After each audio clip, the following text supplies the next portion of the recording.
Angin malam Jakarta berembus pelan, membawa hawa sejuk yang kontras dengan kegelisahan yang membara di hati Arini. Ia duduk di sofa beludru berwarna zamrud di ruang keluarga, menatap kosong pada layar televisi raksasa yang tidak menyala. Rumah ini, sebuah mahakarya arsitektur modern di kawasan elit, terasa hampa dan dingin. Selalu seperti ini setiap kali Bayu, suaminya, pergi untuk perjalanan dinas. Sudah 3 tahun mereka menikah. Arini, seorang pengusaha wanita yang sukses mewarisi dan mengembangkan bisnis properti dari ayahnya, jatuh cinta pada Bayu karena pesonanya yang tenang dan ambisinya yang besar. Bayu bekerja sebagai manajer proyek di salah satu anak perusahaan milik Arini. Arinilah yang memberinya posisi itu, percaya pada kemampuannya dan ingin melihat suaminya sukses. Semua aset, termasuk rumah ini, mobil mewah di garasi, dan sebagian besar saham perusahaan, adalah atas nama Arini. Ia tidak pernah mempermasalahkannya. Baginya, cinta adalah tentang memberi dan percaya.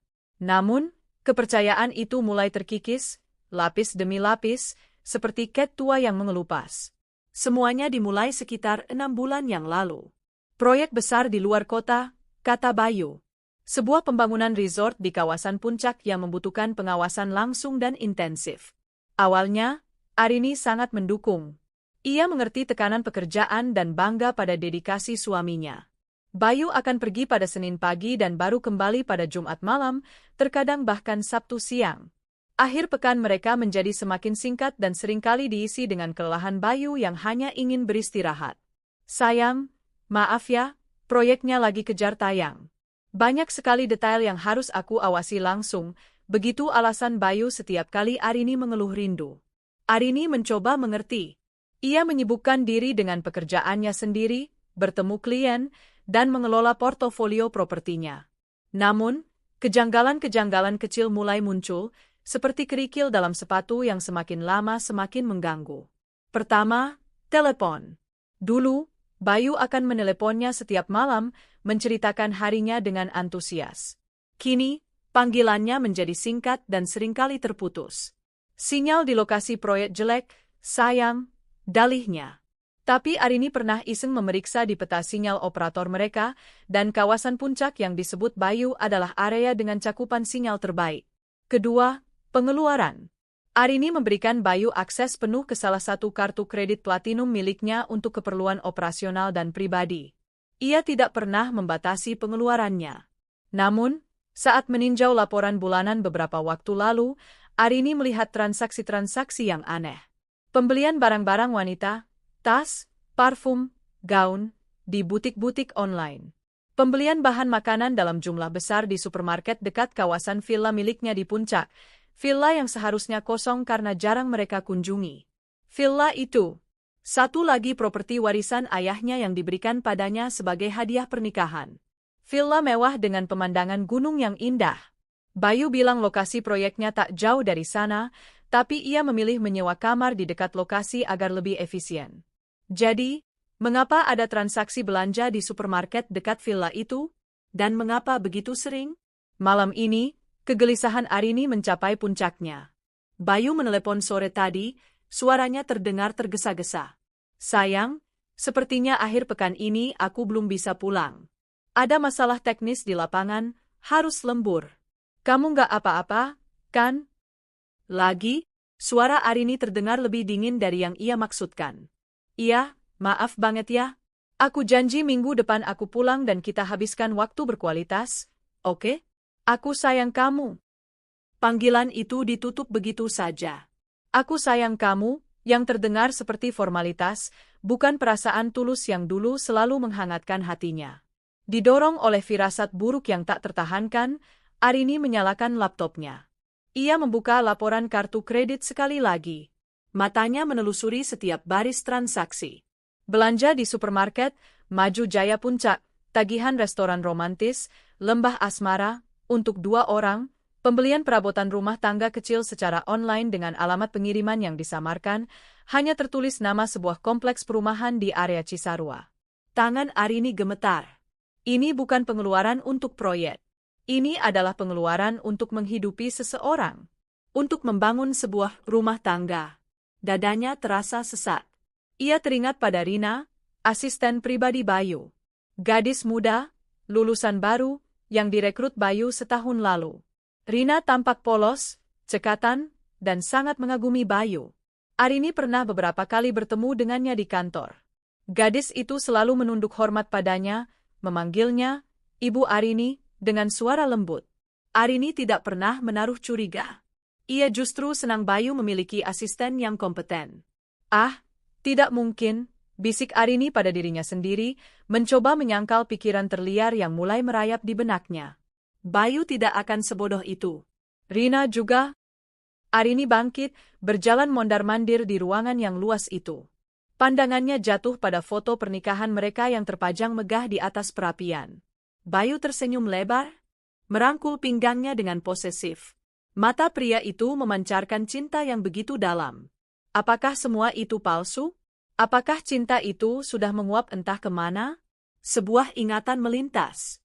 Sekitar 2 bulan lalu, saat Bayu pulang, Arini mencium aroma parfum wanita yang samar di kemejanya. Parfum siapa ini, Mas? Tanyanya sambil lalu, saat membereskan pakaian kotor suaminya. Bayu, yang sedang membaca di tempat tidur, tampak sedikit terkejut. Oh, itu mungkin Rina. Tadi di mobil dia tidak sengaja menyemprotkan parfumnya, botolnya bocor atau semacamnya. Baunya menyengat sekali. Saat itu Arini percaya. Sekarang, penjelasan itu terdengar seperti kebohongan yang dirangkai dengan ceroboh. Arini kembali ke laptopnya. Dengan jari-jari yang dingin, ia membuka aplikasi perbankan.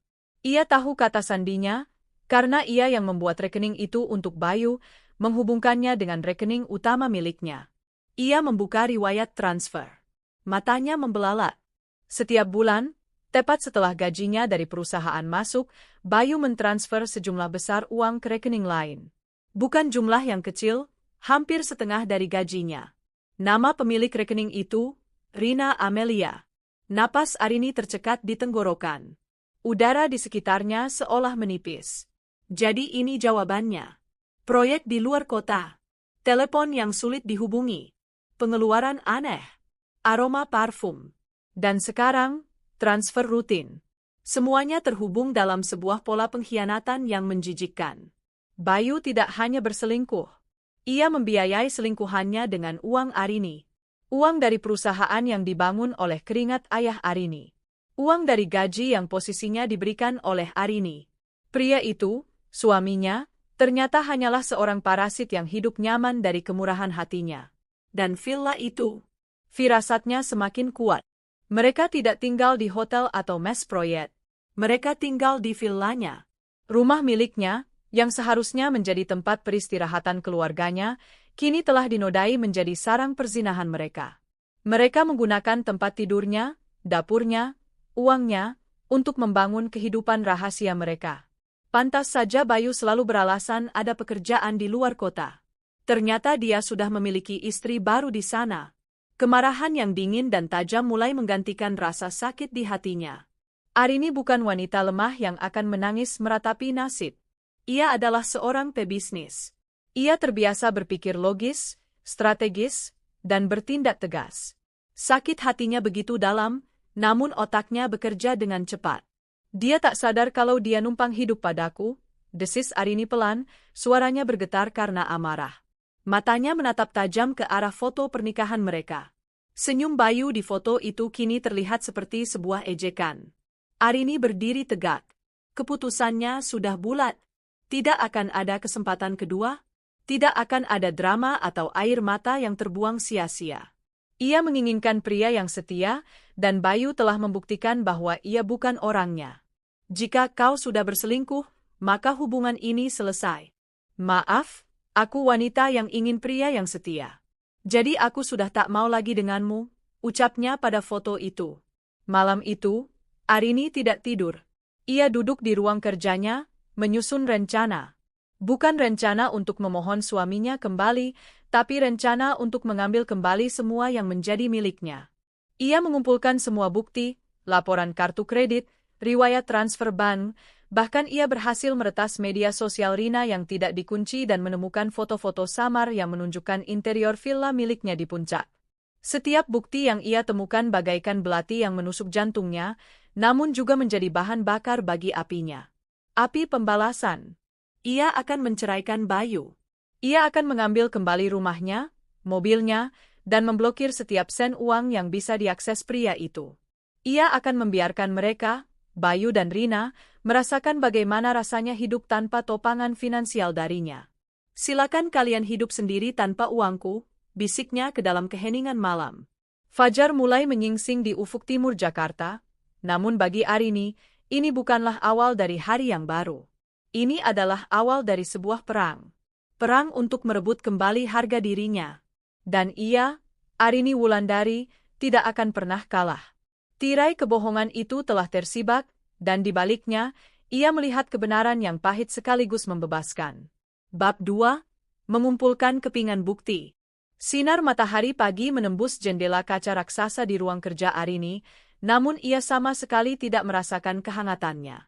Semalaman ia tidak tidur, matanya merah dan bengkak, bukan karena menangis, tetapi karena menatap layar laptop dan memutar otaknya. Sakit hati itu ada, berdenyut nyeri di dadanya, tetapi telah tertutup oleh lapisan es dari sebuah keputusan yang dingin dan final. Ia tidak bisa gegabah. Bayu, meskipun hidup dari uangnya, bukanlah orang bodoh. Ia licik dan pandai berkelit. Arini membutuhkan lebih dari sekadar firasat dan beberapa transaksi mencurigakan. Ia butuh bukti yang tak terbantahkan, bukti yang akan melucuti semua kebohongan Bayu dan membuatnya tak bisa mengelak saat hari perhitungan tiba. Langkah pertama adalah menghubungi orang kepercayaannya. Bukan pengacara, belum saatnya. Ia menekan nomor telepon Dodi, sahabatnya sejak kuliah yang kini bekerja sebagai detektif swasta. Dodi adalah orang yang pragmatis, efisien, dan yang terpenting, bisa menjaga rahasia. Halo, Rin?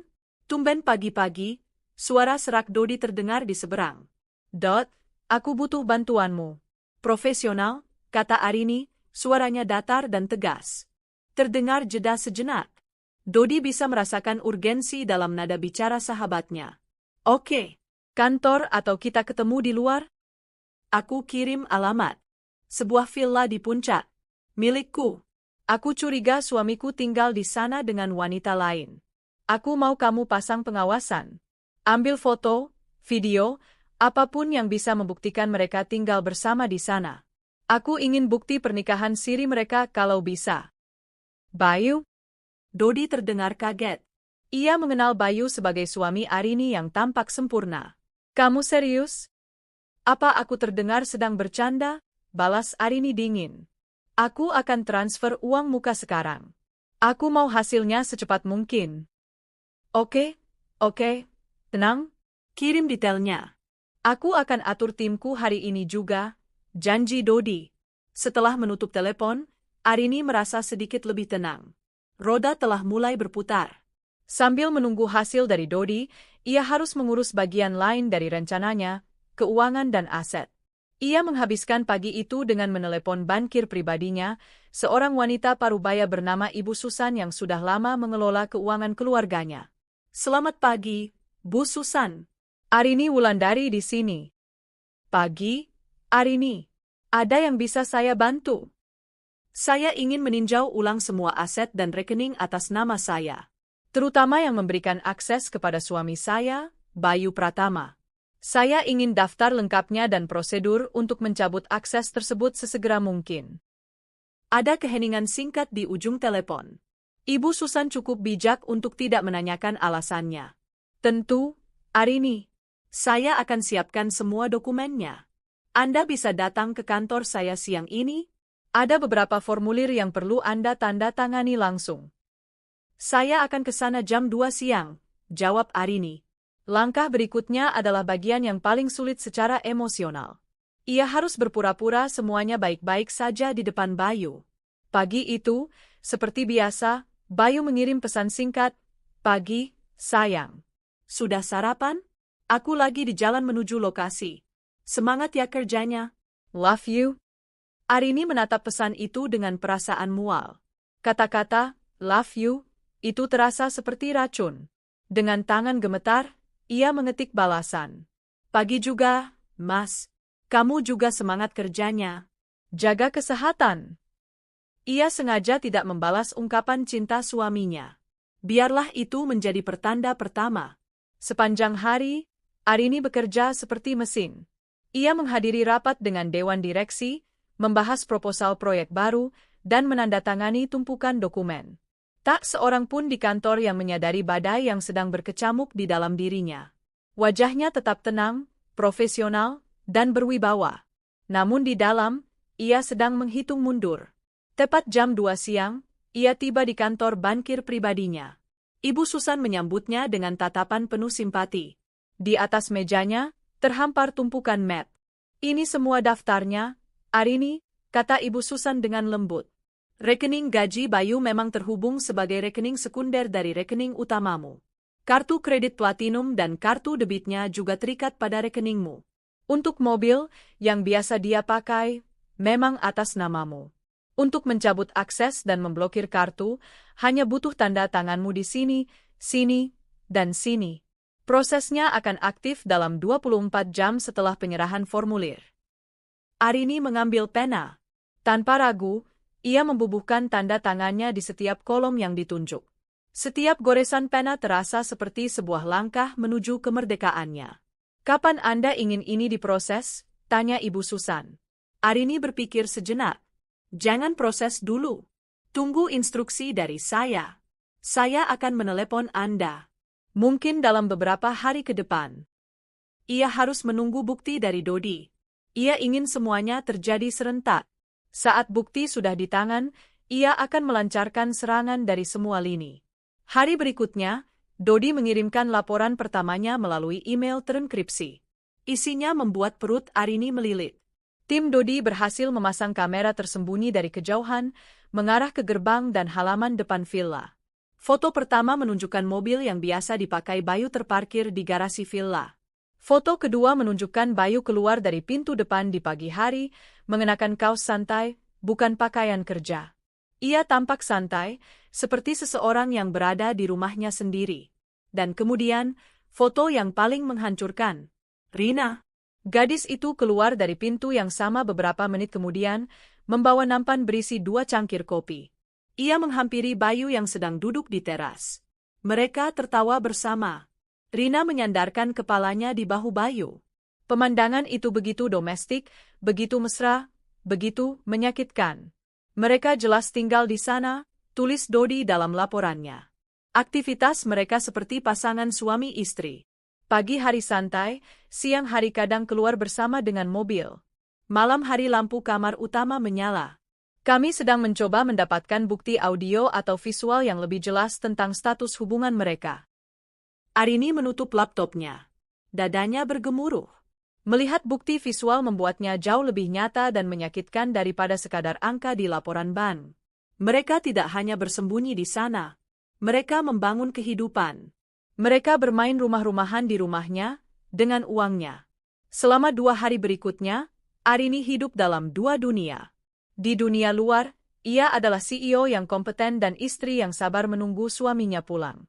Di dunia dalamnya, ia adalah seorang jenderal yang sedang merencanakan pertempuran terakhirnya. Ia terus berkomunikasi dengan Bayu melalui pesan, menjaga kepura-puraan dengan susah payah. Bayu sendiri sepertinya tidak menyadari apapun. Ia masih mengirim pesan-pesan manis, masih berkeluh kesah tentang proyek yang melelahkan, dan masih berjanji akan menebus waktu mereka yang hilang. Kebohongan itu begitu lancar, begitu meyakinkan, hingga Arini merasa jijik pada dirinya sendiri karena pernah mempercayainya. Pada hari ketiga, Dodi meneleponnya. "Rin, aku dapat sesuatu yang besar," kata Dodi, suaranya terdengar serius. Salah satu anggota timku berhasil menyamar sebagai petugas sensus dan mendekati rumah itu. Dia berhasil berbicara dengan salah satu asisten rumah tangga yang bekerja paruh waktu di sana. Arini menahan napas. Lalu, menurut Art itu, dia dipekerjakan oleh Bapak Bayu dan Ibu Rina sejak 5 bulan lalu. Dia bilang mereka adalah pasangan pengantin baru yang pindah dari Jakarta untuk mencari ketenangan. Dia bahkan bilang kalau Ibu Rina sedang... Dodi berhenti sejenak. "Sedang apa, Dot?" desak Arini, jantungnya berdebar kencang. "Sedang hamil muda, Rin. Sekitar 2 bulan. Dunia Arini seakan runtuh untuk kedua kalinya. Hamil. Wanita itu hamil. Anak dari suaminya. Mereka tidak hanya menikah siri, mereka akan membangun sebuah keluarga. Keluarga yang dibangun di atas reruntuhan pernikahannya, di dalam rumahnya, dan dibiayai oleh uangnya. Rasa sakit yang tajam dan tak terperi menusuk jantungnya. Ini lebih dari sekadar perselingkuhan. Ini adalah pengkhianatan di level yang paling dalam dan fundamental. Bayu tidak hanya menginginkan wanita lain, ia menginginkan kehidupan lain, keluarga lain, dan ia tega menggunakan Arini sebagai mesin ATM untuk mewujudkan semua itu. Air mata yang selama ini ia tahan akhirnya jatuh. Bukan air mata kesedihan, tapi air mata amarah dan luka yang teramat dalam. Ia menangis tanpa suara di ruang kerjanya yang sunyi, membiarkan rasa sakit itu membakarnya hingga habis, hingga yang tersisa hanyalah abu dan bara dendam. Setelah beberapa menit, ia menyeka air matanya. Wajahnya mengeras. Tidak ada lagi keraguan. Tidak ada lagi belas kasihan. "Dot," katanya dengan suara serak namun mantap. "Aku mau bukti terakhir. Cari tahu di mana dan kapan mereka menikah siri. Aku butuh nama penghulu atau saksi. Aku akan bayar berapapun. Akan kami usahakan, Rin. Tapi informasi kehamilan ini sudah cukup untuk menghancurkannya di pengadilan." "Aku tahu. Tapi aku tidak hanya ingin menghancurkannya di pengadilan. Aku ingin dia tahu bahwa aku tahu segalanya. Setiap detail dari kebohongannya. Aku ingin melihat wajahnya saat dia sadar bahwa permainannya sudah selesai." Kepingan-kepingan bukti itu kini hampir lengkap. Laporan ban, foto-foto, kesaksian art, dan berita kehamilan. Semuanya membentuk sebuah mosaik pengkhianatan yang mengerikan. Arini menyimpannya dalam sebuah folder digital yang ia beri nama Operasi Pembebasan. Karena inilah tujuannya, bukan untuk balas dendam, tetapi untuk membebaskan dirinya dari pria parasit yang telah menggerogoti hidup dan hatinya. Ia sudah memiliki semua amunisi yang ia butuhkan. Sekarang, ia hanya perlu merancang waktu dan tempat yang tepat untuk meledakkannya. Sabtu pagi. Langit Jakarta cerah, namun di dalam hati Arini, badai akan segera datang. Ia telah membuat keputusan. Ia tidak akan menunggu Bayu pulang. Ia tidak akan melakukan konfrontasi di rumah mereka yang penuh kenangan. Ia akan mendatangi mereka. Ia akan menghadapi mereka di sarang yang mereka bangun dengan kebohongannya di dalam villa miliknya. Ia mengirim pesan singkat pada Bayu pagi itu. "Mas, aku ada urusan mendadak dengan klien di dekat puncak hari ini. Mungkin aku akan mampir ke villa untuk istirahat sebentar sebelum kembali ke Jakarta." "Villa bersih, kan?" Jantungnya berdebar kencang saat menunggu balasan. Ini adalah umpannya. Ia ingin melihat bagaimana Bayu akan panik dan mencoba mencegahnya. Benar saja, beberapa menit kemudian ponselnya berdering. Nama Bayu tertera di layar. "Halo, sayang." Suara Bayu terdengar sedikit tegang. "Kamu mau ke villa? Hari ini? Kenapa mendadak sekali?" "Iya, mendadak. Kliennya baru konfirmasi tadi malam." "Kenapa memangnya? Ada masalah?" tanya Arini, suaranya dibuat sesantai mungkin. Bukan masalah, cuma aduh, villa itu kan sudah lama tidak diurus, pasti kotor dan berdebu sekali. Nanti kamu nggak nyaman. Lagi pula, kuncinya kan ada padaku sebagian, untuk jaga-jaga. Lebih baik kamu langsung pulang saja ke Jakarta, sayang. Kasihan nanti kamu capek." Arini tersenyum sinis. Kebohongan yang begitu mudah. "Tenang saja, Mas. Aku bawa kunci seret. Soal bersih-bersih, aku bisa panggil layanan kebersihan online. Aku cuma butuh tempat untuk istirahat beberapa jam. Sudah ya, aku mau siap-siap. Sampai nanti." Ia menutup telepon sebelum Bayu sempat membantah lagi. Ia bisa membayangkan kepanikan di wajah suaminya saat ini. Bayu pasti sedang kalang kabut, mencoba mencari cara untuk membereskan masalahnya sebelum Arini tiba. Arini tidak pergi sendiri. Ia meminta Dodi dan satu orang timnya untuk mengikutinya dari jarak yang aman. Bukan karena ia takut, tetapi untuk berjaga-jaga dan sebagai saksi. Sebelum berangkat, ia melakukan satu panggilan telepon terakhir. "Ibu Susan, tolong proses semua formulir yang saya tanda tangani kemarin. Blokir semua kartu dan akses atas nama Bayu Pratama. Lakukan sekarang. Baik, Arini. Akan segera kami proses. Dengan itu, bom waktu pertama telah diaktifkan. Perjalanan menuju puncak terasa seperti perjalanan menuju medan perang. Arini memutar musik klasik dengan volume penuh, mencoba menenangkan sarafnya yang tegang. Setiap kilometer yang ia tempuh, amarahnya semakin membara. Ia membayangkan mereka berdua di villanya, panik, mencoba menyembunyikan semua jejak perselingkuhan mereka. Membersihkan pakaian Rina, menyembunyikan foto-foto, atau mungkin Rina akan diungsikan ke tempat lain untuk sementara. Saat tiba di gerbang kompleks villa, Arini memperlambat mobilnya. Ia melihat mobil Bayu melesat keluar dari gerbang dengan tergesa-gesa. Bayu sendirian di dalam mobil. Sepertinya ia akan pergi, mungkin untuk menjemput Arini di lokasi pertemuan fiktif dengan klien, atau sekadar menjauh dari villa. Rencananya berhasil. Bayu sudah keluar dari sarangnya. Arini menunggu beberapa menit sebelum akhirnya mengarahkan mobilnya masuk ke kompleks. Ia memarkir mobilnya tepat di depan villanya. Rumah itu tampak tenang dari luar. Tirai-tirainya tertutup rapat. Dengan langkah mantap, ia berjalan ke pintu depan. Ia tidak menggunakan kunci. Ia menekan bel. Biarkan wanita itu yang membukakan pintu untuknya. 1 kali, 2 kali, 3 kali. Akhirnya, pintu terbuka sedikit. Sosok Rina muncul dari baliknya. Wajahnya tampak pucat dan lelah. Ia mengenakan daster rumahan yang longgar. Matanya membelalak kaget saat melihat Arini berdiri di depannya. Ibu Arini, sapanya dengan suara gemetar. Sesedang apa ibu di sini? Arini menatapnya dari atas ke bawah. Perut Rina yang sedikit membuncit tersembunyi di balik daster, tapi Arini tahu apa yang ada di sana. Rasa jijik menjalari dirinya. Ini rumah saya, Rina. Seharusnya saya yang bertanya, sedang apa kamu di sini? Kata Arini, suaranya dingin menusuk. Wajah Rina semakin pucat pasi. Saya hanya disuruh Mas Bayu untuk membersihkan villa, Bu. Katanya ibu mau datang. Kebohongan yang menyedihkan. Arini mendorong pintu hingga terbuka lebar, lalu melangkah masuk tanpa diundang. Matanya langsung memindai seluruh ruangan. Aroma masakan rumahan menguar di udara. Ada sepasang sandal wanita di dekat sofa. Di atas meja kopi, ada majalah kehamilan. Membersihkan villa. Arini tertawa, suara tawanya terdengar getir. Dengan mengenakan daster dan memasak untuk makan siang? Aktingmu tidak cukup bagus, Rina.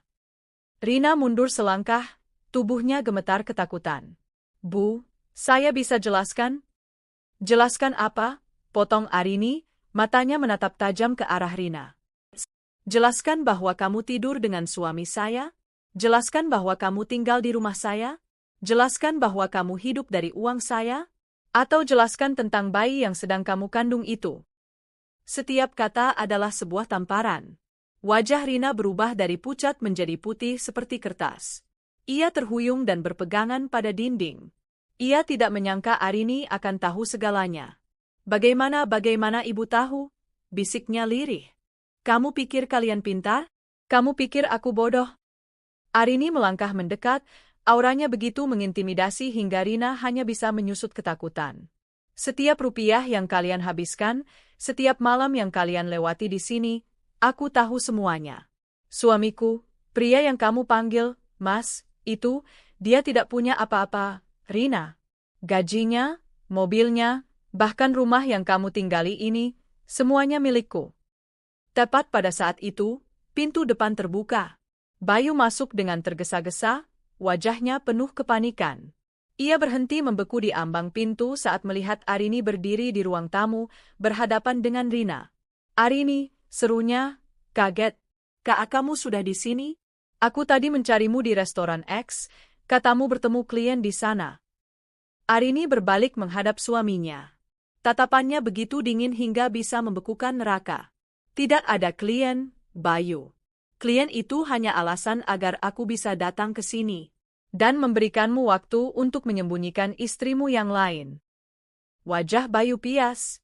Ia menatap Rina yang menangis dalam diam, lalu kembali menatap Arini. Sayang, Ini tidak seperti yang kamu pikirkan. Rina? Rina hanya membantuku. Membantumu apa? Menghabiskan uangku? Menodai rumahku? Atau membantumu membuat anak haram? Bentak Arini, suaranya menggema di ruangan itu. Emosinya yang selama ini ia tahan akhirnya meledak. Jaga bicaramu, Arini. Bayu mencoba membela. Kenapa? Kamu tidak suka aku menyebutnya anak haram? Lalu apa namanya, Bayu? Kalian menikah siri, kan? Bersembunyi seperti pengecut. Kamu bilang padaku kamu kerja keras di proyek, tapi nyatanya kamu sedang bermain rumah-rumahan dengan asistenmu di sini. Dengan uangku. Bayu terdiam, lidahnya keluh. Semua kebohongannya telah terbongkar. Arini berjalan ke arahnya, berhenti tepat di depan wajahnya. Aku sudah tahu semuanya. Transfer uang ke rekening Rina setiap bulan. Belanjaan kalian. Kehamilan dia. Semuanya. Permainanmu sudah selesai. Bayu mencoba meraih tangan Arini. Sayang, maafkan aku. Aku Vilaf. Aku bisa perbaiki semua ini. Arini menepis tangannya dengan kasar. Perbaiki? Tidak ada yang bisa diperbaiki, Bayu. Kamu sudah menghancurkannya. Kamu tidak hanya mengkhianatiku, kamu juga menghinaku. Kamu menjadikan aku sapi perah untuk membiayai kehidupan barumu. Ia menarik napas dalam-dalam, menenangkan dirinya. Maaf, aku wanita yang ingin pria yang setia. Jadi aku sudah tak mau lagi denganmu jika kau sudah berselingkuh.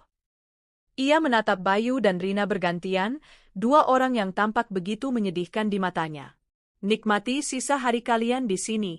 Karena besok, rumah ini akan dikosongkan. Aku sudah menjualnya. Itu adalah kebohongan, tapi ia mengatakannya untuk memberikan efek kejut. Apa? Seru Bayu, tidak percaya. Dan kartu kreditmu, kartu debitmu, lanjut Arini, senyum dingin tersungging di bibirnya. Coba saja pakai. Aku sudah memblokir semuanya sejak 1 jam yang lalu. Selamat datang di dunia nyata, Bayu. Dunia di mana kamu harus bekerja untuk hidup, bukan menumpang pada istrimu. Wajah Bayu berubah menjadi horor saat menyadari implikasi dari kata-kata Arini. Surat cerai akan sampai di mejamu hari Senin. Aku akan mengambil semuanya. Rumah di Jakarta, mobil, semua asetku. Semuanya. Karena tidak ada satupun dari itu yang menjadi milikmu. Arini berbalik, berjalan menuju pintu tanpa menoleh ke belakang. Ia tidak ingin melihat wajah mereka lagi. Dan kamu, Rina, katanya, berhenti sejenak di ambang pintu. Semoga kamu bahagia dengan pria yang bahkan tidak bisa menghidupi dirinya sendiri. Kalian berdua pantas untuk satu sama lain. Dengan kata-kata terakhir itu, Arini melangkah keluar dari villa itu, meninggalkan keheningan yang memekakkan dan dua orang yang dunianya baru saja hancur berkeping-keping. Saat ia masuk ke mobilnya, ia tidak menangis. Ia merasa lega. Babak menyakitkan dalam hidupnya telah berakhir. Kini, saatnya untuk memulai babak baru. Babak di mana hanya ada dirinya, kuat, mandiri, dan bebas. Bab 4, Badai yang Sempurna. Perjalanan kembali ke Jakarta terasa sangat berbeda. Jika saat berangkat Arini diselimuti ketegangan dan amarah, kini yang ia rasakan adalah kelegaan yang aneh. Beban berat yang selama berbulan-bulan menekan pundaknya seolah terangkat. Udara yang ia hirup terasa lebih bersih, warna langit tampak lebih cerah. Konfrontasi itu, meskipun menyakitkan, adalah sebuah katarsis. Ia telah mengatakan semua yang perlu dikatakan, melakukan semua yang perlu dilakukan. Tiba di rumahnya, rumah yang kini terasa benar-benar menjadi miliknya sendiri, Arini tidak membuang waktu. Ia tahu Bayu dan Rina tidak akan tinggal diam. Mereka mungkin akan mencoba menghubunginya, memohon, atau bahkan mengancam. Ia harus bergerak lebih cepat. Langkah pertama adalah mengamankan aset fisiknya. Ia menelepon seorang teman lamanya yang memiliki perusahaan keamanan. Tono, aku butuh beberapa orangmu. 2 untuk menjaga rumahku di Jakarta 24 jam, dan 3 orang untuk pergi ke villaku di puncak besok pagi. Aku mau mereka mengawal pengosongan villa itu. Siap, Rin. Ada masalah? Masalah yang sudah selesai, jawab Arini singkat. Pastikan orang-orangmu tegas tapi profesional. Tidak boleh ada kekerasan, cukup pastikan 2 orang penghuni liar di sana keluar dengan damai. Beri mereka waktu sampai besok siang untuk berkemas. Setelah itu, ganti semua kunci. Selanjutnya, ia menghubungi pengacaranya, Pak Hardiman, seorang pengacara perceraian kawakan dengan reputasi tak kenal ampun. Pak Hardi, Arini di sini. Kita jalankan rencananya. Kirim surat gugatan cerai ke kantor Bayu hari Senin pagi. Pastikan semua berkas kepemilikan aset atas nama saya sudah dilampirkan dengan jelas. Saya tidak mau menuntut apapun darinya, saya hanya ingin dia keluar dari hidup saya dan mengembalikan semua yang bukan haknya. Bagaimana dengan Gono Gini? Tanya Pak Hardiman. Tidak ada. Pernikahan kami belum genap 5 tahun dan semua harta adalah milik saya jauh sebelum kami menikah. Dia tidak memberikan kontribusi finansial apapun, justru sebaliknya. Kita punya bukti aliran dana dari rekening saya untuk membiayai hidupnya dan selingkuhannya. Kita punya posisi yang sangat kuat. Baik, Arini. Saya akan urus semuanya. Malam itu, ponsel Arini berdering tanpa henti. Puluhan panggilan tak terjawab dan rentetan pesan masuk dari Bayu. Arini melirik notifikasinya dengan tatapan dingin. Sayang, tolong angkat teleponnya. Kita perlu bicara. Rin, aku mohon. Jangan seperti ini. Aku bisa jelaskan. Ini semua salah paham. Aku dijebak? Pikirkan lagi, Rin. Pikirkan 3 tahun pernikahan kita. Kartuku benar-benar diblokir. Bagaimana aku bisa pulang? Aku tidak punya uang. Pesan terakhir itu membuat Arini tertawa sinis. Jadi, realitas sudah mulai menghantamnya. Pria yang selama ini bergaya hidup mewah dengan fasilitas darinya, kini bahkan tidak punya uang untuk bensin atau tol. Arini tidak membalas satupun pesan itu. Ia memblokir nomor Bayu. Kemudian, ia membuka laptop dan mulai bekerja. Ia perlu menyibukkan pikirannya, mengalihkannya dari sisa-sisa rasa sakit yang masih ada. Ia meninjau laporan keuangan perusahaannya, menyusun strategi untuk kuartal berikutnya. Pekerjaan adalah bentengnya, tempat di mana ia memegang kendali penuh. Keesokan harinya, hari Minggu, tim keamanan yang dikirim Arini tiba di Villa Puncak. Laporan yang ia terima dari kepala tim melalui telepon sungguh memuaskan. Pagi, Bu Arini. Kami sudah di lokasi. Penghuni pria, Pak Bayu, terlihat sangat marah dan mencoba menghalangi kami. Tapi setelah kami tunjukkan surat kuasa dari ibu dan surat kepemilikan properti, dia tidak bisa berbuat apa-apa. Bagaimana dengan wanitanya? Tanya Arini. Wanitanya hanya menangis, Bu. Mereka sedang berkemas sekarang. Kami beri waktu sampai jam 12 siang sesuai instruksi ibu. Arini membayangkan pemandangan itu, Bayu yang marah dan tak berdaya, Rina yang menangis. Cinta mereka yang dibangun di atas kemewahan palsu kini diuji oleh kenyataan pahit. Apakah cinta itu akan bertahan tanpa uang dan fasilitas dari Arini? Ia meragukannya. Siang harinya, ia menerima telepon lagi. Bu, villa sudah kosong. Kunci baru sudah kami pasang. Barang-barang mereka sudah diangkut menggunakan mobil sewaan. Kami akan berjaga di sini sampai besok pagi untuk memastikan mereka tidak kembali. Bagus. Terima kasih, kata Arini. Babak villa telah resmi ditutup. Senin pagi adalah hari eksekusi besar-besaran. Gugatan cerai mendarat di meja kantor Bayu, diantar oleh kurir resmi dari kantor pengacara, disaksikan oleh beberapa rekan kerjanya. Arini bisa membayangkan betapa malunya Bayu saat itu. Di saat yang hampir bersamaan, sebuah email resmi dari Departemen HR perusahaan dikirimkan ke seluruh karyawan, mengumumkan bahwa Bayu Pratama telah dinonaktifkan dari jabatannya sebagai manajer proyek, efektif segera, sambil menunggu hasil investigasi internal terkait penyalahgunaan fasilitas perusahaan. Arini, sebagai pemilik, memiliki wewenang penuh untuk melakukan itu. Ia tidak memecatnya secara langsung, itu akan menimbulkan masalah hukum. Tapi dengan menonaktifkannya, ia memutus akses dan wewenang Bayu di perusahaan. Badai yang sempurna telah ia ciptakan. Dalam waktu kurang dari 48 jam, Bayu kehilangan istri, rumah, akses keuangan, dan jabatannya. Ia kini benar-benar menjadi gelandangan. Sore itu, Arini sedang rapat saat sekretarisnya masuk dengan wajah ragu. Maaf, Bu. Pak Bayu ada di luar, beliau memaksa ingin bertemu. Arini menghela napas. Suruh keamanan usir dia. Dia bukan lagi karyawan di sini dan saya tidak ingin bertemu dengannya. Sudah, Bu. Tapi beliau berteriak-teriak dan membuat keributan di lobi. Arini mengepalkan tangannya di bawah meja. Ia tahu Bayu akan melakukan ini. Dengan tenang, ia berkata pada peserta rapat, "Maaf, ada urusan darurat. Rapat kita lanjutkan besok." Ia berjalan keluar dari ruang rapat, menuju lobi. Benar saja, Bayu ada di sana, tampak kacau dan putus asa, sedang beradu argumen dengan dua petugas keamanan. Wajahnya yang dulu tampan kini terlihat kuyu dan penuh amarah. "Arini," teriaknya saat melihat Arini. "Kamu tidak bisa melakukan ini padaku. Ini tidak adil." Semua mata karyawan di lobi tertuju pada mereka. Arini berjalan menghampirinya dengan langkah anggun dan tatapan dingin. "Yang tidak adil itu adalah saat kamu memakai uangku untuk menghidupi selingkuhanmu, Bayu," desis Arini pelan, agar hanya Bayu yang mendengarnya. "Sekarang pergi dari sini sebelum aku membuatmu lebih malu lagi." "Aku tidak akan pergi sebelum kamu bicara padaku." Arini menatap dua petugas keamanan. "Saya tidak kenal pria ini. Dia penyusup. Tolong keluarkan dia dari properti saya." Perintah itu seperti tamparan akhir bagi Bayu. Dengan kasar, para petugas keamanan memegangi lengannya dan mulai menyeretnya keluar.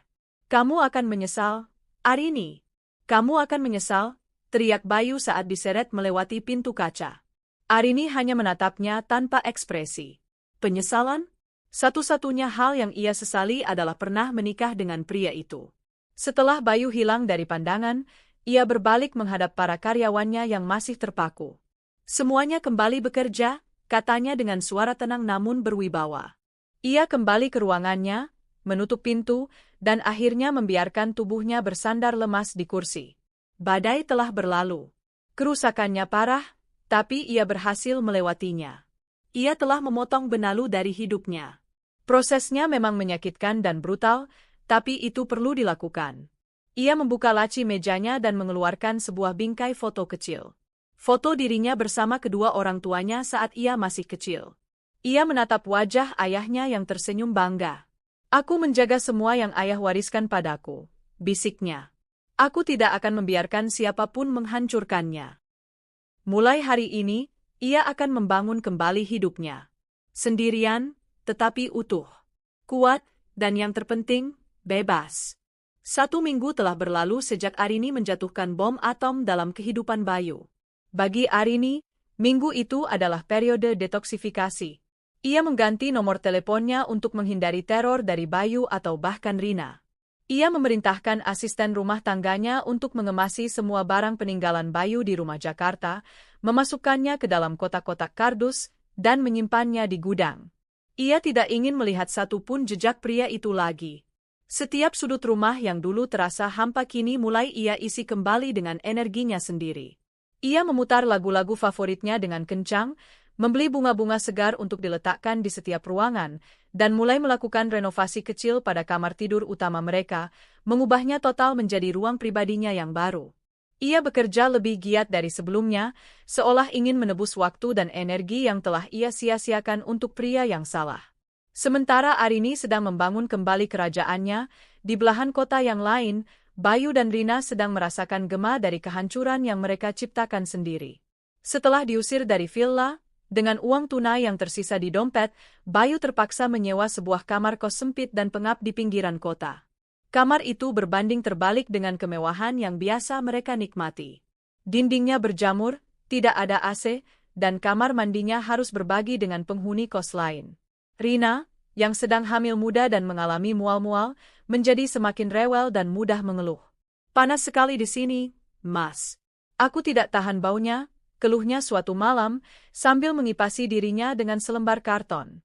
"Sabar ya, sayang," jawab Bayu, suaranya lelah. "Ini hanya sementara. Begitu aku dapat pekerjaan baru, kita akan pindah ke tempat yang lebih layak."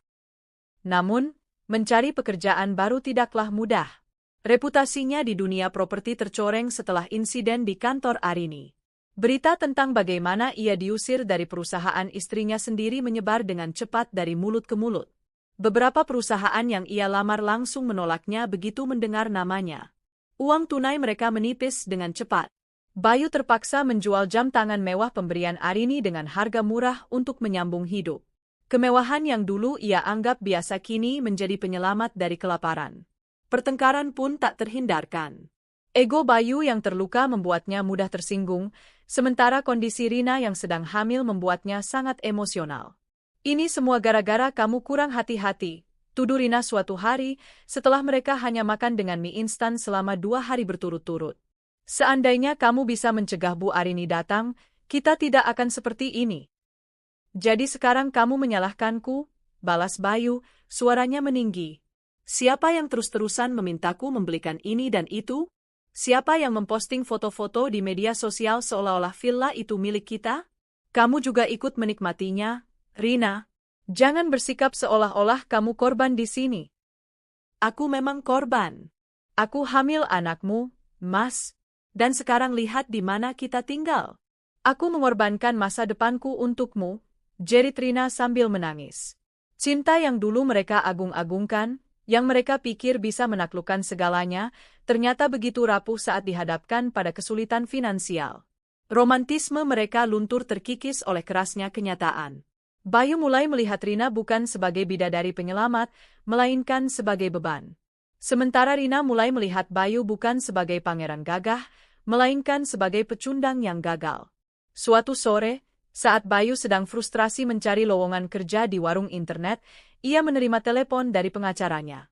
Pak Bayu, saya sudah menerima surat panggilan sidang pertama dari Pengadilan Agama, kata pengacara itu.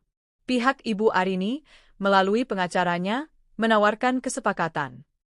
Kesepakatan apa? Tanya Bayu, secercah harapan muncul di hatinya. Mungkin Arini masih punya belas kasihan. Ibu Arini tidak akan menuntut Anda atas penyalahgunaan dana perusahaan dan penggelapan aset jika Anda menyetujui beberapa syarat. Pertama, Anda harus menandatangani surat cerai tanpa tuntutan harta gono gini apapun. Kedua, Anda harus menandatangani surat pernyataan bahwa Anda tidak akan pernah mengganggu atau menghubungi Ibu Arini lagi seumur hidup. Kergep. Pengacara itu berhenti. Ketiga apa? Desak Bayu. Anda harus mengambil semua barang-barang pribadi Anda dari gudang rumahnya dalam waktu 1x24 jam. Jika tidak, barang-barang itu akan disumbangkan ke panti asuhan. Bayu merasa terhina. Arini bahkan tidak sudi menyimpan barang-barangnya lebih lama. Namun, di sisi lain, tawaran itu adalah jalan keluar termudah. Ia tidak punya uang untuk berperang di pengadilan. Ia tahu ia akan kalah telak. Baik. Saya setuju, jawabnya dengan suara kalah. Keesokan harinya, dengan menyewa mobil pickup butut, Bayu datang ke rumah yang pernah menjadi istananya. Ia tidak diizinkan masuk. Petugas keamanan menyuruhnya menunggu di depan gerbang. Beberapa saat kemudian, beberapa asisten rumah tangga keluar mendorong troli berisi kotak-kotak kardus miliknya. Bayu menatap rumah megah itu dengan perasaan campur aduk. Penyesalan, kemarahan, dan kehilangan. Ia melihat Arini sekilas dari jendela lantai 2, sedang menatapnya. Tatapan mereka bertemu untuk sesaat. Tidak ada kebencian di mata Arini, hanya kekosongan. Seolah-olah ia sedang menatap orang asing. Saat Bayu dan sopir pick-up memuat kotak-kotak itu, salah satu kotak terjatuh dan isinya berhamburan. Foto-foto pernikahan mereka, album kenangan liburan mereka. Bayu memunguti foto-foto itu dengan tangan gemetar. Ia melihat senyum bahagia Arini di salah satu foto, dan hatinya terasa sakit. Ia telah menyia-nyiakan wanita yang begitu mencintainya, yang telah memberinya segalanya, demi kesenangan sesaat. Di dalam rumah, Arini menyaksikan semuanya dari jendela. Melihat Bayu yang tampak begitu kalah dan menyedihkan, tidak ada rasa kemenangan di hatinya. Hanya ada rasa kasihan dan kelegaan karena telah terbebas. Setelah mobil pick-up itu pergi, Arini berbalik dari jendela. Ia tidak mau lagi melihat ke masa lalu. Ia mengambil ponselnya dan menelepon Dodi. Dot, terima kasih atas semuanya. Aku berhutang padamu. Sama-sama, Rin. Bagaimana keadaanmu? Aku baik. Sangat baik, jawab Arini, dan untuk pertama kalinya, ia benar-benar merasakannya. Oh ya, aku mau minta tolong satu hal lagi. Tolong cari tahu di mana Rina tinggal sekarang. Aku ingin mengirimkan sesuatu padanya. Arini tidak berniat jahat. Gema kehancuran itu sudah cukup bagi mereka. Ia hanya ingin menutup bab ini dengan caranya sendiri. Beberapa hari kemudian, Dodi memberikan alamat kos Bayu dan Rina kepada Arini. Alamat itu berada di sebuah gang sempit yang bahkan tidak bisa dimasuki mobil. Arini tidak pergi sendiri. Ia meminta seorang kurir terpercaya untuk mengantarkan sebuah paket dan sebuah surat. Di kamar kosnya yang pengap, Rina menerima paket tersebut dengan bingung. Tidak ada nama pengirim, hanya tulisan, untuk Rina Amelia. Dengan penasaran, ia membukanya. Di dalamnya, ada beberapa set pakaian bayi yang baru dan mahal, vitamin untuk ibu hamil, suplemen penambah darah, dan setumpuk uang tunai. Rina terperangah. Siapa yang mengirim semua ini? Kemudian ia melihat amplop surat yang terselip di antaranya. Ia membukanya dengan tangan gemetar. Tulisan tangan di dalamnya begitu rapi dan elegan. Ia langsung mengenalinya. Itu tulisan tangan Arini. Untuk Rina, aku tidak mengirim ini karena aku memaafkanmu. Pengkhianatanmu dan Bayu adalah sesuatu yang tidak akan pernah bisa aku maafkan. Aku mengirim ini bukan untukmu, tapi untuk bayi yang tidak bersalah di dalam kandunganmu. Dia tidak pantas menanggung akibat dari perbuatan orang tuanya. Dia berhak lahir ke dunia dengan sehat. Gunakan uang itu untuk biaya pemeriksaan ke dokter dan persalinan. Anggap ini sebagai penutup dari semua kerugian finansial yang telah kalian berdua sebabkan padaku. Setelah ini, aku tidak ingin mendengar apapun lagi tentang kalian. Jangan pernah mencoba menghubungiku atau muncul di hadapanku lagi. Pintu antara kita telah tertutup selamanya. Hidupi anakmu dengan baik. Jangan ajari dia untuk menjadi perusak dan parasit seperti orang tuanya.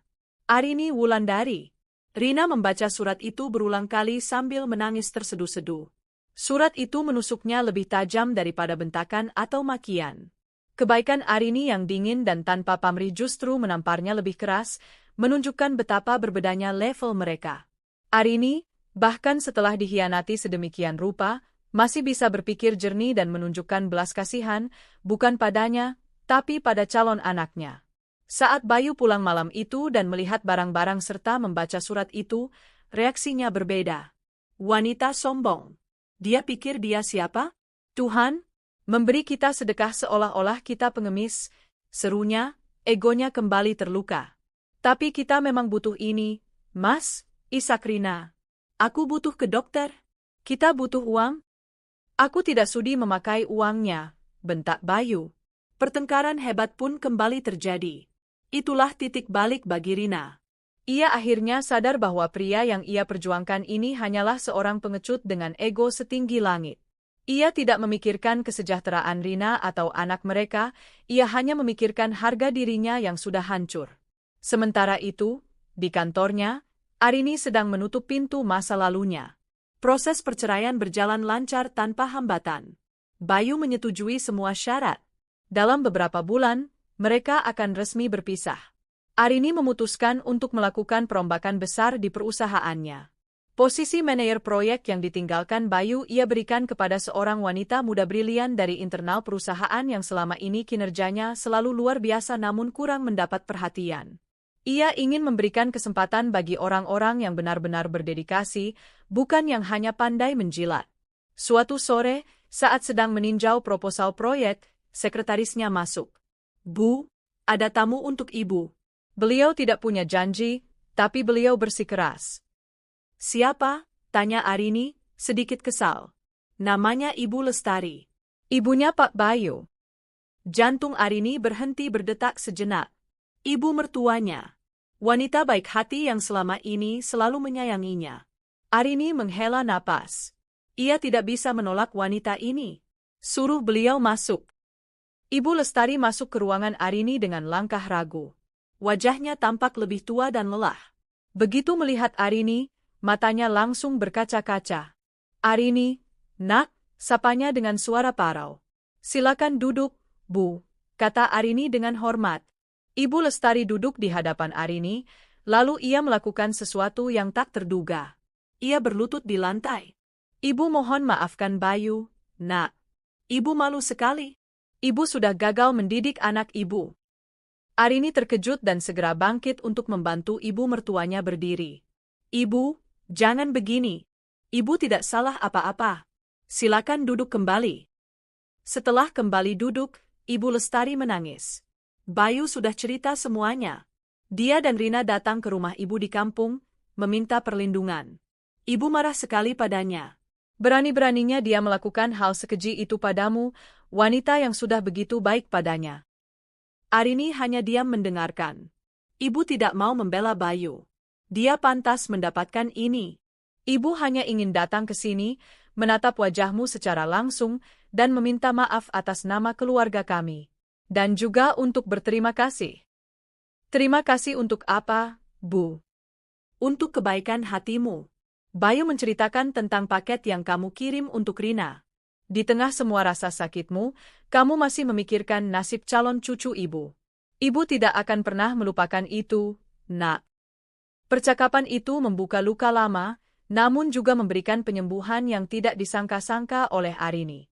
Ia sadar bahwa hubungannya dengan Bayu memang sudah hancur, tetapi rasa hormat dan sayangnya pada Ibu Lestari tidak hilang. Sebelum pulang, Ibu Lestari menggenggam tangan Arini. Hiduplah yang bahagia, nak. Kamu pantas mendapatkannya. Lupakan anak ibu yang tidak tahu diuntung itu.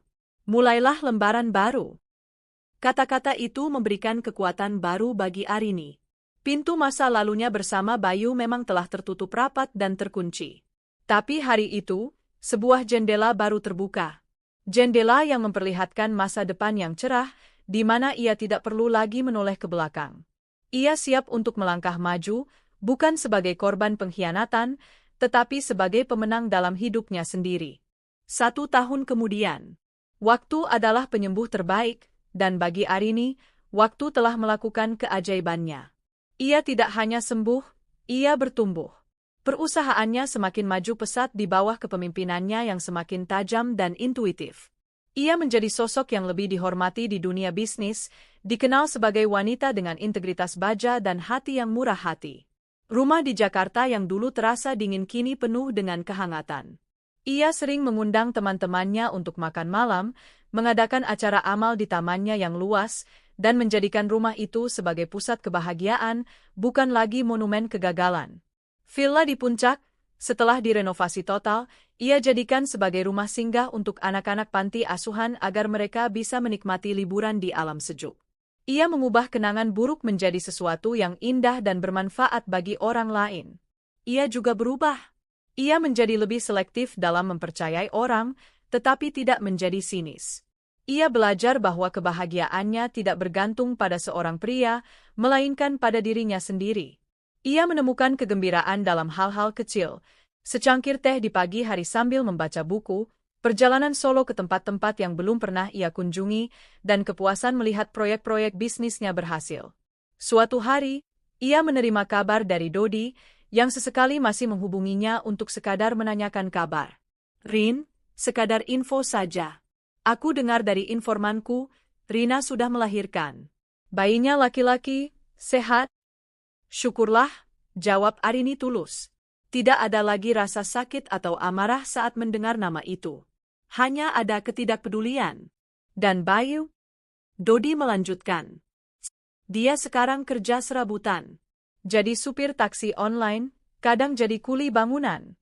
Kabarnya, dia dan Rina sudah tidak bersama lagi. Setelah bayi itu lahir, Rina memilih pulang ke kampungnya, membawa anaknya. Dia tidak tahan hidup susah dengan Bayu. Arini terdiam sejenak, mencerna informasi itu. Ironis sekali. Cinta yang dulu mereka banggakan hancur lebur karena ketiadaan uang, fondasi yang sama yang mereka curi darinya. Mereka mendapatkan apa yang pantas mereka dapatkan. Bukan karena karma, tetapi karena konsekuensi logis dari pilihan mereka. Orang yang membangun hubungan di atas dasar materi akan hancur saat materi itu hilang. Biarlah itu menjadi urusan mereka, kata Arini akhirnya. Aku sudah tidak peduli. Dan ia memang tidak peduli. Kisah mereka sudah menjadi bab yang sangat jauh di belakang dalam buku kehidupannya. Sore itu, Arini berdiri di balkon kantornya di lantai 25, menatap matahari terbenam yang mewarnai langit Jakarta dengan semburat jingga dan ungu. Pemandangan kota yang sibuk di bawah sana tidak lagi terasa mengintimidasi. Ia merasa menjadi bagian darinya, seorang arsitek bagi takdirnya sendiri. Ponselnya bergetar. Sebuah pesan masuk dari seorang arsitek muda yang bekerja sama dengannya dalam sebuah proyek sosial pembangunan sekolah gratis. Bu Arini, terima kasih untuk meeting hari ini. Ide-ide Ibu sangat brilian.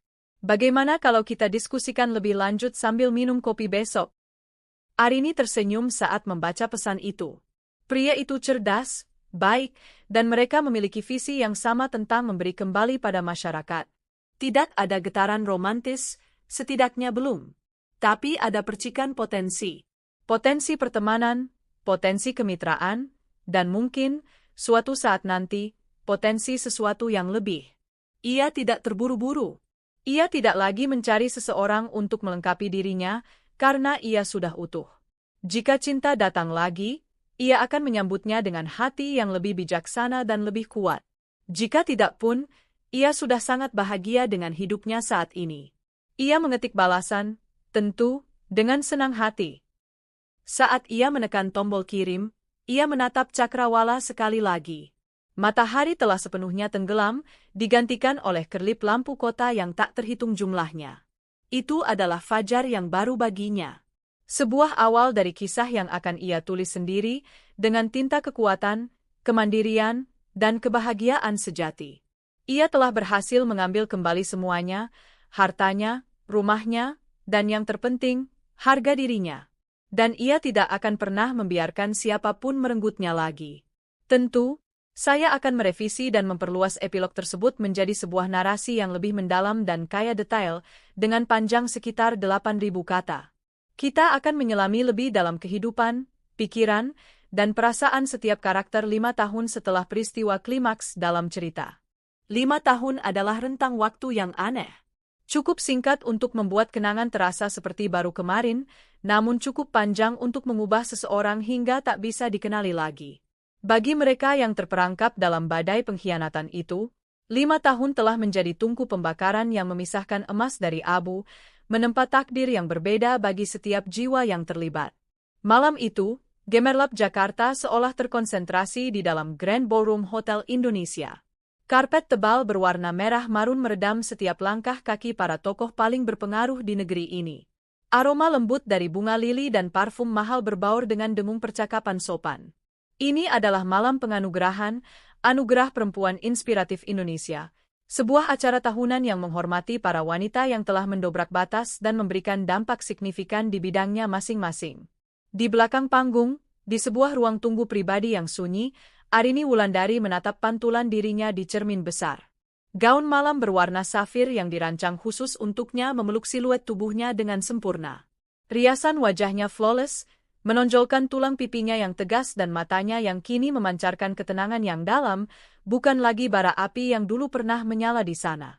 Di usianya yang menginjak akhir 30-an, ia justru berada di puncak pesonanya, sebuah pesona yang lahir bukan dari kemewahan, tetapi dari kebijaksanaan dan kekuatan batin.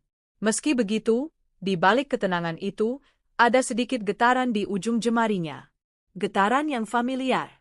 Bukan demam panggung, ia sudah terbiasa berbicara di depan ratusan orang.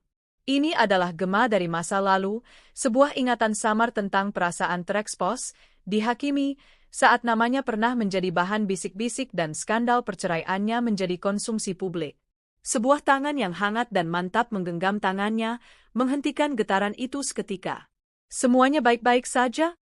Arini menoleh dan tersenyum pada pantulan Adrian di cermin. Pria itu berdiri di belakangnya, mengenakan setelan tuxedo yang rapi, sorot matanya penuh dengan kehangatan dan pengertian yang tak pernah gagal menenangkannya. Selama 3 tahun menjadi pasangannya, Adrian telah menjadi pelabuhan sekaligus mercusuarnya. Hanya sedikit gugup, bisik Arini. Adrian memutar tubuh Arini agar menghadapnya, kedua tangannya memegang bahu Arini dengan lembut. Dengar, katanya, matanya menatap lurus ke mata Arini. Wanita yang merasa terekspos dan dihakimi itu sudah tidak ada lagi. Dia sudah lama pergi. Yang ada di hadapanku sekarang adalah Arini Wulandari.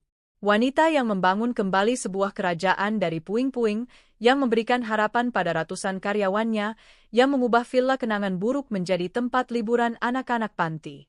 Mereka semua di luar sana, mereka tidak datang untuk menghakimi. Mereka datang untuk mendengarkanmu. Mereka datang untukmu. Kata-kata itu, seperti biasa, adalah obat penenang yang paling manjur. Arini menarik napas dalam-dalam, dan saat ia mengembuskannya, sisa-sisa kegelisahan itu ikut sirna. Terima kasih, bisiknya tulus. Sama-sama. Sekarang, pergilah ke sana dan tunjukkan pada mereka bagaimana cara seorang ratu menguasai panggungnya. Adrian mengecup keningnya sekilas sebelum seorang panitia mengetuk pintu, memberitahu bahwa sudah waktunya. Saat namanya dipanggil sebagai penerima penghargaan, CEO wanita paling berpengaruh di sektor properti, Arini melangkah ke atas panggung dengan anggun. Tepuk tangan yang membahana menyambutnya. Ia menerima piala kristal yang berat dan dingin itu, merasakan soliditasnya, lalu berdiri di podium. Selamat malam, sapanya, suaranya yang jernih dan berwibawa langsung membius seluruh hadirin. Terima kasih yang sebesar-besarnya kepada Dewan Juri dan seluruh panitia atas kehormatan yang luar biasa ini. Ia berhenti sejenak, matanya yang tajam namun teduh menyapu seisi ruangan, berhenti sejenak saat bertemu pandang dengan Adrian. Dalam bisnis properti, kami selalu terobsesi dengan satu kata, fondasi.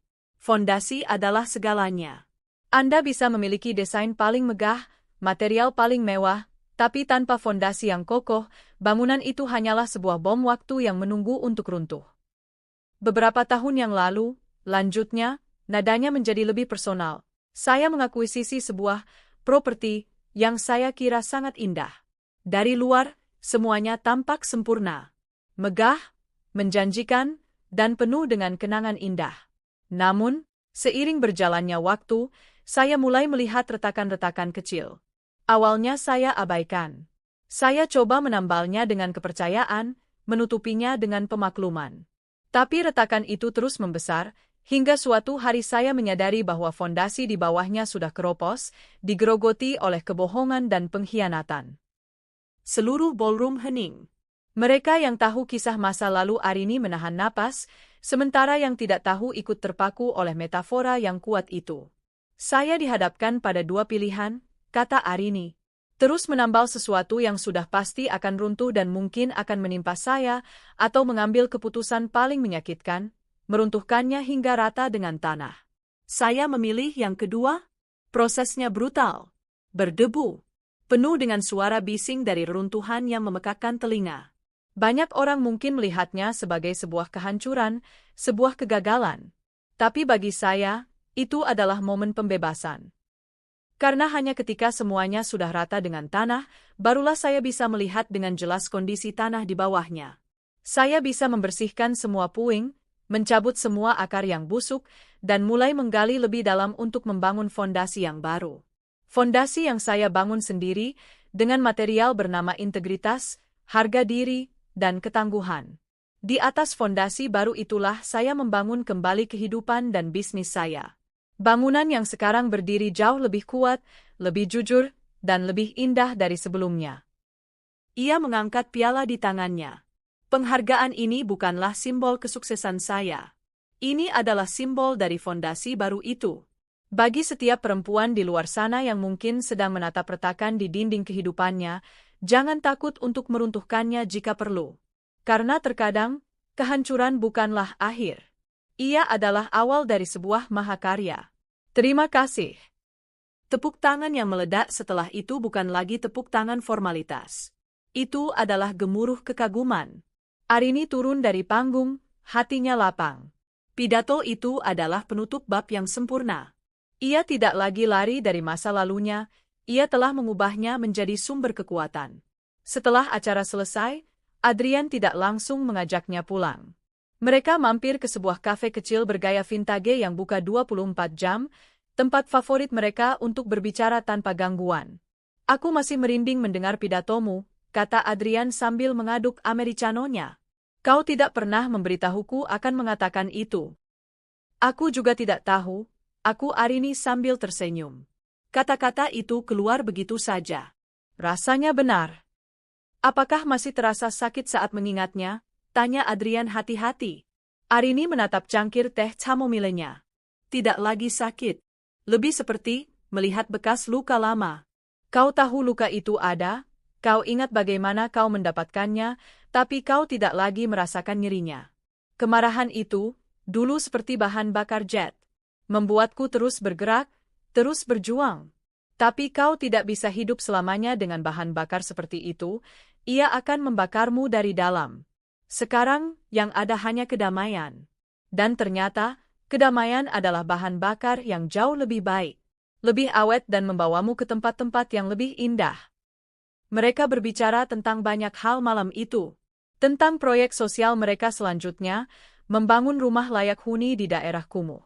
Tentang rencana liburan mereka ke Jepang untuk melihat bunga sakura.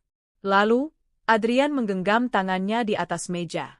Rin, panggilnya lembut. Apakah kau pernah berpikir untuk membangun fondasi yang lain? Bersamaku? Arini tahu apa yang ia maksud. Pernikahan. Keluarga. Sesuatu yang pernah membuatnya trauma. Tapi menatap mata Adrian, ia tidak merasakan ketakutan. Hanya ada rasa aman. Aku memikirkannya setiap hari, jawabnya jujur, dan senyum yang merekah di wajah Adrian lebih berharga dari semua piala penghargaan di dunia. Di sudut lain alam semesta urban, di sebuah pabrik garmen yang bising di Cikarang, Bayu Pratama sedang melakukan patroli malamnya. Udara terasa panas dan pengap, berbau campuran antara kain, minyak mesin, dan keringat. Sebagai kepala keamanan, tugasnya adalah memastikan semua pintu terkunci, tidak ada pekerja yang tertinggal, dan tidak ada aset perusahaan yang hilang. Sebuah pekerjaan monoton yang memberinya seragam, pentungan, dan rasa hormat semu dari para buruh yang lebih muda darinya. Langkahnya terasa berat. Kakinya seringkali bengkak setelah shift 12 jam. Wajahnya yang dulu terawat dan sering dipuji, kini tampak kuyu di bawah cahaya lampu neon yang berkedip-kedip. Cermin di pos jaga adalah musuh terbesarnya, memantulkan sosok pria berusia awal 40-an yang terlihat 10 tahun lebih tua, dengan mata yang kosong dan bahu yang terkulai oleh beban kehidupan. Malam itu, saat istirahat, ia duduk di sebuah warung kopi di luar gerbang pabrik. Warung itu, dengan bangku plastiknya yang reot dan aroma kopi instan yang menyengat, adalah satu-satunya kemewahan yang ia miliki. Saat itulah ia melihatnya. Di layar televisi butut yang menayangkan siaran ulang berita hiburan, sosok Arini memenuhi layar. Anggun, bersinar, berbicara tentang fondasi. Dada Bayu terasa sesak, seolah ada tangan tak terlihat yang meremas jantungnya. Setiap kata Arini adalah tamparan. Metafora tentang bangunan yang runtuh itu. Arini tidak sedang berbicara tentang bisnis. Ia sedang berbicara tentang dirinya. Dialah fondasi yang keropos itu. Dialah puing-puing yang harus disingkirkan. Seorang buruh muda di sebelahnya menyikut lengannya. Gila, bos. Itu Bu Arini Wulandari, kan? Yang punya Arini Land Property. Pengen gue punya bini kayak gitu, udah cantik, pinter, kaya raya lagi. Suaminya beruntung banget, ya? Bayu hanya bisa mengangguk pelan, tenggorokannya tercekat. Aku pernah menjadi suaminya. Bisikan itu menjerit di dalam kepalanya, namun tak ada suara yang keluar. Ingatan-ingatan menyerbunya tanpa ampun. Bukan kenangan indah, melainkan kenangan akan kejatuhannya.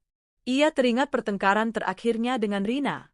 Saat itu Bima, putra mereka, sedang demam tinggi. Mereka tidak punya uang untuk membawanya ke dokter yang layak. Ini semua salahmu, jerit Rina, wajahnya basah oleh air mata dan keringat. Seandainya kamu tidak sombong. Seandainya kamu mau merendahkan dirimu dan meminta bantuan. Anak kita bisa sakit parah. Minta bantuan pada siapa?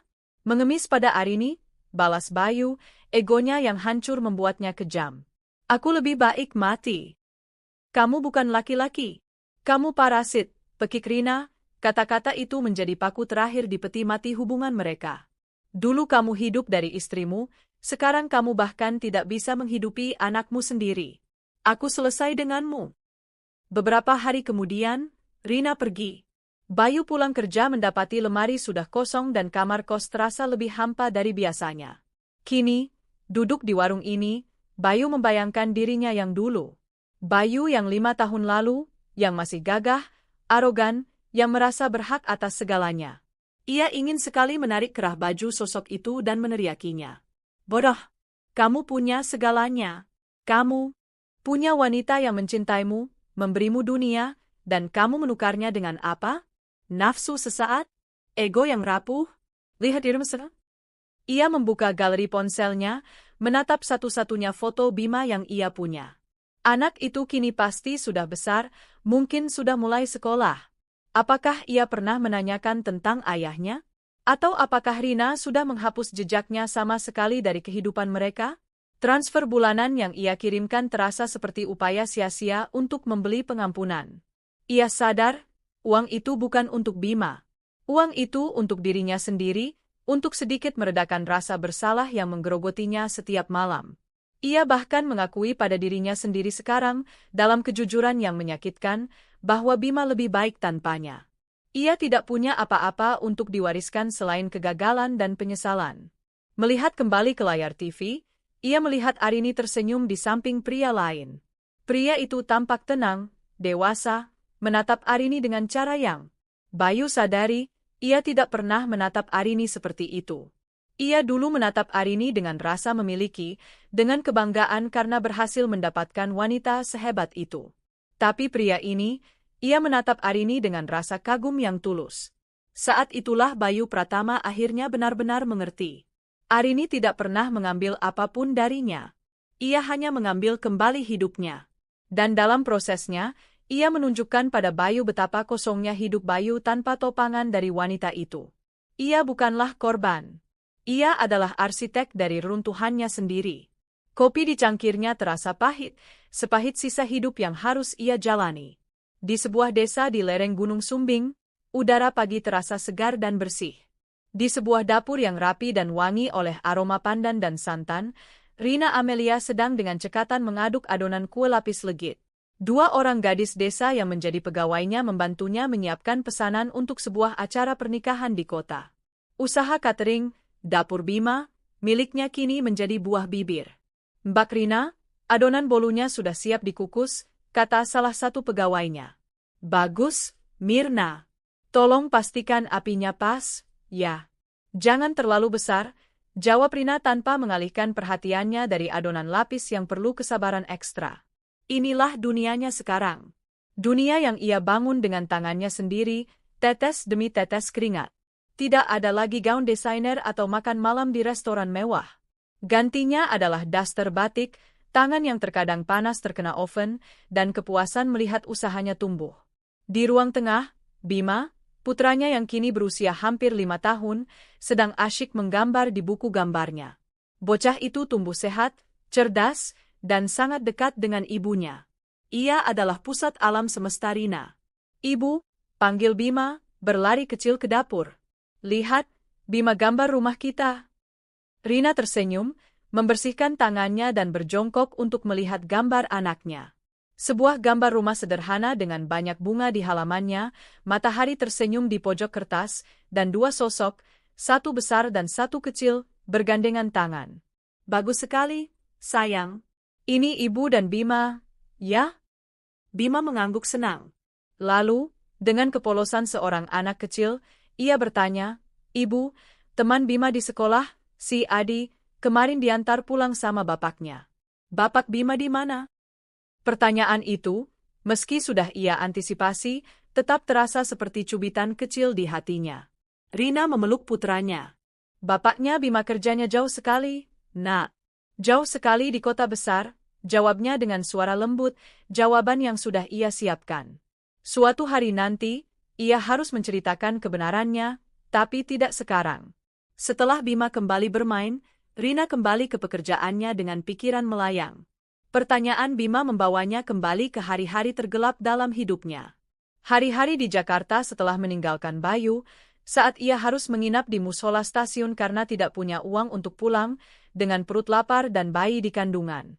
Ia ingat perjalanan bus ekonomi yang penuh sesak selama belasan jam, menahan tangis dan rasa malu.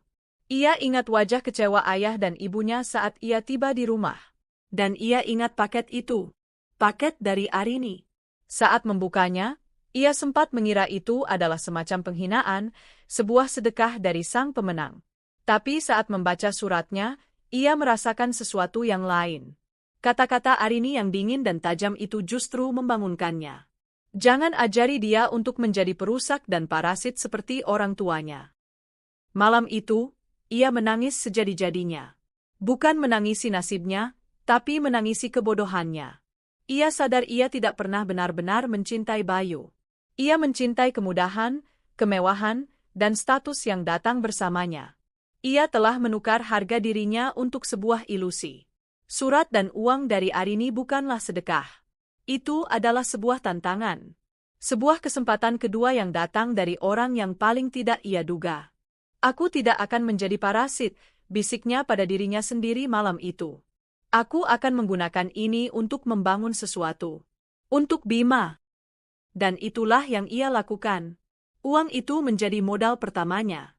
Ia belajar membuat kue dari ibunya, memasarkannya dari mulut ke mulut, lalu melalui media sosial. Ia bekerja tanpa lelah, didorong oleh keinginan untuk membuktikan pada dunia, dan terutama pada dirinya sendiri, bahwa ia lebih dari sekadar kesalahan masa lalunya. Ayahnya, seorang pensiunan guru yang awalnya sangat marah padanya, suatu hari menghampirinya di dapur. Ayah, lihat, kamu sekarang sudah jadi wanita yang berbeda. Enduk, kata ayahnya sambil menatap Rina yang sedang menimbang tepung. Kamu bekerja lebih keras dari siapapun di desa ini. Ayah bangga padamu. Pengakuan dari ayahnya itu terasa lebih berharga dari semua tas mewah yang pernah Bayu berikan padanya. Ia telah menemukan kembali harga dirinya, bukan dengan menumpang pada seorang pria, tetapi dengan menemukan kekuatannya sendiri. Ia tahu ia berutang awal yang baru ini pada Arini, sebuah utang yang membuatnya merasa rendah hati sekaligus bersyukur. Ia mendoakan kebahagiaan untuk wanita itu dalam diam, sebagai satu-satunya cara ia bisa membalasnya. Arini dan Adrian berjalan keluar dari kafe, bergandengan tangan menyusuri trotoar Jakarta yang mulai lengang. Udara malam terasa sejuk. Lampu-lampu jalan dan gedung-gedung pencakar langit menciptakan kanopi cahaya di atas mereka. Dulu, berjalan di malam hari seperti ini sendirian di kota ini membuatnya merasa kesepian. Ia merasa seperti titik kecil yang tidak berarti di tengah hiruk-pikuk metropolitan. Tapi malam ini, berjalan di samping Adrian, ia merasa menjadi bagian dari denyut nadi kota itu. Ia bukan lagi pengamat, ia adalah salah satu sumber cahayanya. Ia teringat betapa terperangkapnya ia dulu di dalam rumahnya sendiri yang megah. Sebuah sangkar emas tempat ia menunggu suaminya pulang, pura-pura tidak melihat tanda-tanda kebohongan. Sekarang, berjalan bebas di trotoar yang sederhana ini, ia merasa jauh lebih kaya, jauh lebih berkuasa. Kebebasan, ia sadar, adalah kemewahan yang sesungguhnya. Apa kau bahagia, Rin? Tanya Adrian tiba-tiba, seolah bisa membaca pikirannya. Arini berhenti melangkah, berbalik menghadap Adrian. Ia menangkupkan kedua tangannya di wajah pria itu, menatap matanya yang dalam dan jujur. Dulu, aku pikir bahagia itu artinya tidak pernah sedih, tidak pernah marah, tidak pernah kecewa. Aku pikir bahagia itu adalah sebuah tujuan akhir yang sempurna, katanya pelan. Tapi sekarang aku tahu, bahagia itu bukan tujuan. Bahagia itu adalah proses membangun kembali. Bahagia adalah menyadari bahwa kau cukup kuat untuk melewati badai. Bahagia adalah bisa menatap pantulan dirimu di cermin dan menyukai wanita yang balas menatapmu. Bahagia adalah kedamaian. Dania, ia tersenyum, senyum paling tulus yang pernah ia berikan.